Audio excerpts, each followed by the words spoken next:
Hello and welcome to Frontrunner Motorsport. World endurance may be the most exciting thing in the world right now, except for American politics, obviously. This new hypercar era is an unmitigated success, and now with only two classes, the world of endurance racing is a lot easier to access for new and old fans alike. So let's look at every team taking part in the World Endurance Championship in 2024. Maybe not every driver, as we would be here until the start of the 2025 season. Just a look at every team, how I think they might do, and some thoughts on the field in general. Plenty of cars in the Hypercar and GT class to get through, so make sure you subscribe to the channel and let's jump into the video. Toyota, the kings of world endurance. Toyota have been the dominant force for the last few years, but were given a real challenge last year, mostly from Ferrari, and losing at Le Mans must have stung. But for the championship, they were still pretty clear ahead of the rest. So, race by race, they were in a better place than everyone else. A little has changed from 2023, a new livery, which is about time. The championship winning number 8 has the same lineup. Sebastian Buemi will be going for his 5th Le Mans win in 2024. Kobayashi and Mike Conway return in the number 7, but joining them will be Nick De Vries in place of Jose Maria Lopez. He's been a Toyota reserve for a number of years and finally steps up to the hypercar plate. Will he give the number 7 a boost over their teammates? That remains to be seen. Ferrari. The big shock last year was Ferrari taking the win at Le Mans on their glorious return, but to be fair, they were decent throughout the year with the occasional hiccup. One of the Ferraris was in contention in the final race, but always had an uphill battle against the Toyotas. Ferrari were quick but struggled over a race distance in 2023. Their two-car lineup remains the same. Consistency that will hopefully translate to the races and push Ferrari towards more wins. There is a third car with some top drivers. Robert Kubica will be in a Ferrari at last, joined by fellow LMP2 champion Yiffy Ye and Formula 2 runner-up and Ferrari employee Robert Schwartzman. Everyone wants to see Ferrari do well, and they have 9 very capable drivers in 3 different cars. Could be a threat if they can keep tactics straight and improve on their 2023 weaknesses. Porsche have more cars than anybody taking part in 2024. 2 works cars, 2 customer cars for Jota, and another for Proton. Matt Campbell joins Michael Christensen and Frederick Machiavecchi. He has already won the Bathurst 12 Hours and Daytona 24 Hours this year, so you couldn't ask for a driver more in form. Kevin Estre, Andre Lotterer and Lawrence Vantor remain in the other works car, and they too are a vastly experienced trio. Jota really pushed the works team in the second half of last year, and a massively professional outfit such as themselves could be a threat to the top teams. Former Formula 1 driver Will Stevens, bet you forgot about that, is the only driver retained, but they have grabbed some stars. Ferrari Academy and IndyCar driver Callum Ilott, Formula 1 champion Jenson Button, Formula E race winner Norman Nato, experienced endurance champion Phil Hansen, and young Oliver Rasmussen, who got a win in LMP2 last year. There is not a weak link in this lineup, and I wouldn't be surprised to see Jota challenging for the podium throughout the year. Finally, Proton also have a Porsche on the grid. Neil Jarni and Harry Tinknell return, and are joined by Julian Andlauer, a Porsche Carrera Cup champion and experienced endurance racer. Maybe the weakest of the 5 Porsches, but not by much. The Porsche was a little disappointing in 2023, clearly the third best car behind Ferrari and Toyota. Porsche and Penske are experienced enough to provide one hell of a car though. I would expect some improvement in 2024. They need to challenge for wins. Peugeot. Only Toyota have had a hypercar longer than Peugeot, and yet Peugeot seem to be one of the weakest on the grid still. Reliability issues have not helped, but even when they're working, they look in a different class to the top teams. All 6 of their drivers for 2024 drove for the team last year. They have been shuffled around a little bit, but I doubt there's a major reason for that. They need a better year. Just challenging for podiums has been tough for them, and they've only managed it once, last year at Monza. Peugeot have a big heritage in sports car racing, and it would be nice to see them back up to that level. Alpine. Another French team joins the grid. Alpine return after a year off with a new hypercar, and they've stacked their lineup with French drivers. Paul-Louis Chatin has won a lot in the LMP2 class, including with Alpine a decade ago.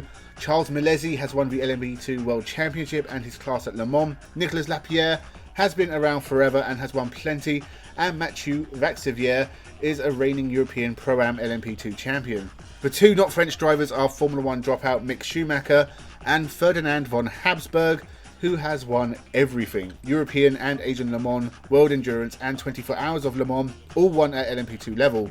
Now applying his trade at hypercar level, Alpine have a great roster of drivers, but this is a highly competitive field. It's going to take time to get their car up to speed, but they have the drivers for the task. BMW. I'm excited about this BMW effort. They looked good in the IMSA last year and even took a win. Now we get to see how they'll do against the other hypercar teams in World Endurance. Sheldon van der Linde was part of the team that won at Watkins Glen, and he's joined by experienced DTM and Formula E drivers René Rast and Robin Freins. The other car is also brimming with experienced talent like Raffaele Marcello, who has won nearly every GT series out there, Marco Wittmann, who like Rast and van der Linde is a DTM champion, and Dries Vanthoor, who has won most GT championships that exist today.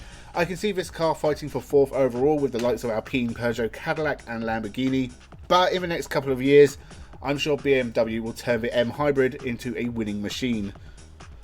Lamborghini. Who doesn't love Lamborghini? The Italian brand have never had a lot of success in motorsport, but the Huracan has been winning GT races around the world over for the last few years, and it's nice to see their name in the top echelons of motorsport. That being said, unlike Ferrari, Lamborghini have no successes at Le Mans or in Formula 1 to draw inspiration from.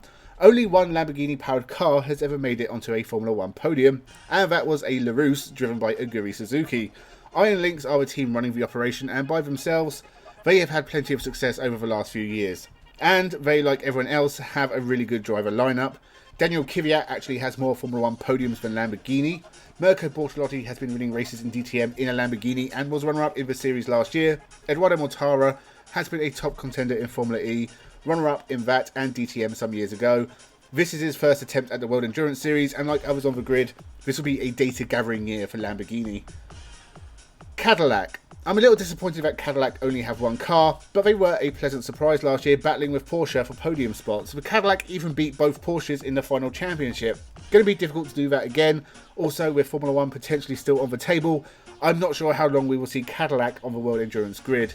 Bamber and Lynn return and are joined by Le Mans winner Sebastian Bourdais, double IndyCar champion Alex Palou, and Renger van der Zande are apparently penciled in for drives later in the year as well. Could be as good as last year, but I think they're in for more of a fight with the customer Porsche entries and new teams on the grid. Isotta Fraschini. No Glickenhaus or Van Wall in 2024, so replacing them as perennial backmarkers is Isotta Fraschini. The luxury Italian brand has been revived for this attempt at the World Endurance Championship. They have their own car and engine, but who knows how well they'll do. This is their first race car since the Tipo FE in 1908. And their first car overall since several failed attempts at reviving the company in the late 20th century. It has some class names behind it. Vector Sport are running the operations, but Williams have helped in the design, and the engine has been worked on by associates of Ferrari. Interesting choice of drivers with touring car champion Jean-Carl Vernet, failed Indy Lights driver Antonio Ciravella, and Carl Bennett, who's only been racing for a couple of years, but did okay in Asian Le Mans. If they can do anything in 2024, it will be a success, and I'm rooting for them. I'd love to see a smaller team stick it to the big manufacturers. Good luck, Isotta Fraschini, you'll need it. So they are all the hypercars taking part in 2024. No LMP2 or LMP3 cars this year, though we will see them at Le Mans. So let's take a look at the GT class and all the old and new cars and teams on the grid. Porsche have done well over the last few years in World Endurance, but they were not run by the Manfrey team, who are making their first appearance with two cars, one of which is being run by the Lithuanian Pure Racing team, who just won Asian Le Mans. Manfrey have also had a ton of success over the last couple of years, and the drivers chosen are fine. Bachler, Sturm and Malakin just won in Asia, as I said, and Richard Lietz has won multiple championships with Manfrey and Porsche.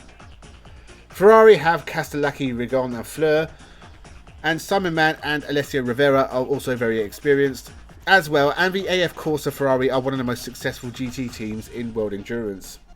BMW are exciting because they have motorcycle legend Valentino Rossi, with the long-time BMW employees Augusto Farfus and Maxime Martin, with Sean Galeal, Darren Lung and Ahmed Al-Hati. Rossi being there makes WRT BMW a fan favourite, and he's shown he is capable at this level. United Autosports have entered a couple of McLarens with Gregoire Saucy and Marino Sato being their pick of drivers.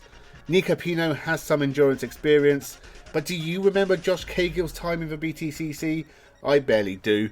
Corvette dominated the GT class last year, and sadly none of the three championship winning drivers return. Also, TF Sport are entering the cars instead of a works team, and whilst they have some top GT names like Daniel Juncadella, Rui Andrade and Charlie Eastwood, I'm not getting the title winning vibe from them. Iron Lynx and Iron Dames are back, and this time they have Lamborghinis to match the Hypercars. Iron Dames was second best last year, and without a works Corvette team in the way, they could be in with a chance. There's a couple of Aston Martins run by different teams, Heart of Racing and D-Station, but neither effort is inspiring, though D-Station do have Erwin Bastard, who might be my new favourite driver. Proton have entered a couple of Ford Mustangs, which I'm really excited for, and they have plenty of GT winners, like Ben Barker, Dennis Olsen and Mikael Pedersen, and because I like the Mustang, they're my pick to be champion. Finally, we have an entry from Lexus, because Toyota, and they've even nabbed Jose Maria Lopez, though I'm sure this is not a demotion. Euro Cup 3 champion Esteban Masson and DTM race winner Kelvin van der Linde joined the Lexus team, and they seem to be giving it a really good go.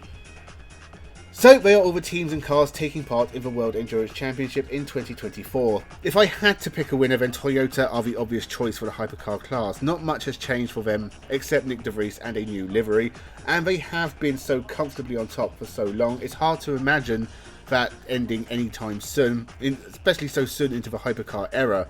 Ferrari and Porsche will pose a challenge, and teams like BMW and Cadillac will catch up eventually, whilst Lamborghini, Alpine and Peugeot may have more to prove.